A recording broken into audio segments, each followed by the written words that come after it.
Il y a peu, le constructeur sud-coréen Hyundai a déclaré avoir l'intention d'implanter son premier port aérien pour véhicules volants au Royaume-Uni. Bonjour, je m'appelle Lucas et vous êtes les bienvenus dans un nouvel épisode d'Espace Libre.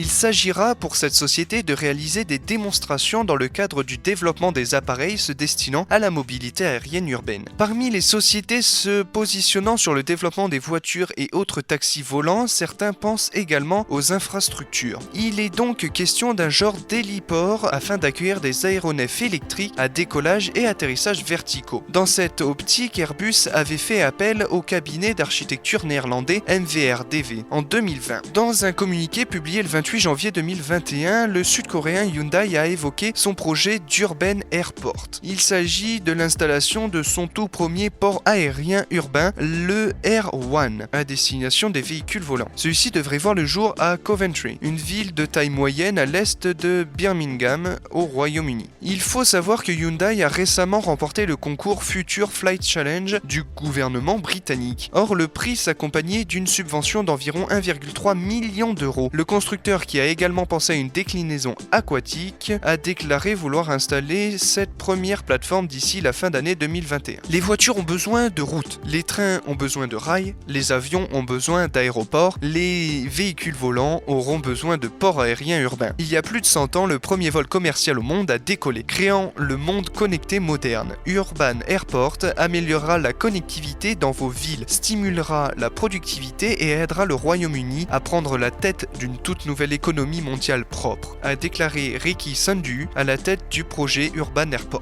L'objectif de Hyundai est dans un premier temps de réaliser des démonstrations. Il s'agira de mener de nombreux tests concernant le contrôle d'aéronefs à distance, l'autonomie ou avec un pilote. Évoquons également l'embarquement de passagers et de chargement de fret. Le constructeur désire obtenir des réponses concernant la fiabilité au niveau de 3 marches distinctes. Citons les taxis volants, les technologies autonomes ainsi que la recherche des réponses rapides aux catastrophes humanitaires. Selon Hyundai, Urban Airport sera moins encombrant qu'un héliport traditionnel et pourra donc être assez rapidement construit. Par ailleurs, le design de la plateforme permettra de faciliter son déplacement vers un autre site. Fin 2019, Hyundai avait déclaré vouloir se lancer dans la course au taxi volant avec la création de la division Urban Air Mobility. Lors du CES 2020, le constructeur avait d'ailleurs communiqué sa vision de la mobilité aérienne urbaine et son désir de développer son propre véhicule volant. Ainsi, d'ici 2026, Hyundai prévoit de développer 200 Urban Airports. La firme envisage en outre de débuter la commercialisation de ces taxis volants d'ici 2028. Je vous remercie et vous dis à la semaine prochaine pour un nouvel épisode d'Espace Libre.